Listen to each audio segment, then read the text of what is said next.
ಕೂದಲು ಚೆನ್ನಾಗಿ ಬೆಳಿಬೇಕು ಅಂತ ಎಲ್ಲ ಹೆಣ್ಮಕ್ಳಿಗೂ ಆಸೆ ಇರುವುದು ಸಹಜ.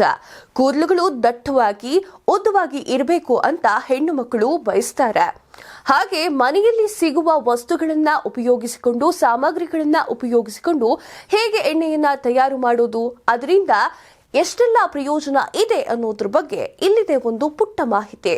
ಬೆಳ್ಳುಳ್ಳಿ ಎಣ್ಣೆ ಬಳಸೋದ್ರಿಂದ ಕೇಶರಾಶಿಯ ಸೌಂದರ್ಯ ಆರೋಗ್ಯ ಕೂಡ ಚೆನ್ನಾಗಿರುತ್ತೆ. ಆದರೆ ನೀವು ಬೆಳ್ಳುಳ್ಳಿ ಎಣ್ಣೆಯನ್ನ ಒಮ್ಮೆ ಬಳಸಿ ಅದರಿಂದ ನಿಮಗೆ ಅಲರ್ಜಿ ಆಗೋದಿಲ್ಲ ಅಂದ್ರೆ ಮಾತ್ರ ಇನ್ನೊಮ್ಮೆ ಅದನ್ನ ಬಳಸಬಹುದು. 4-5 ಎಸಳು ಬೆಳ್ಳುಳ್ಳಿಯ ಪೇಸ್ಟ್ ಅನ್ನ ಮಾಡಿಕೊಳ್ಳಿ.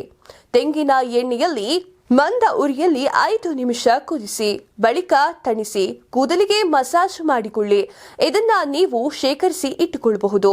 ವಾರಕ್ಕೆ 2 ಬಾರಿ ನೀವು ಈ ಎಣ್ಣೆಯನ್ನ ಹಾಕಿ ಮಸಾಜ್ ಮಾಡಿಕೊಳ್ಳಿ. ಬಳಿಕ ಉಗುರು ಬೆಚ್ಚಗಿನ ನೀರಿನಿಂದ ಹೇರ್ ವಾಶ್ ಮಾಡಿ.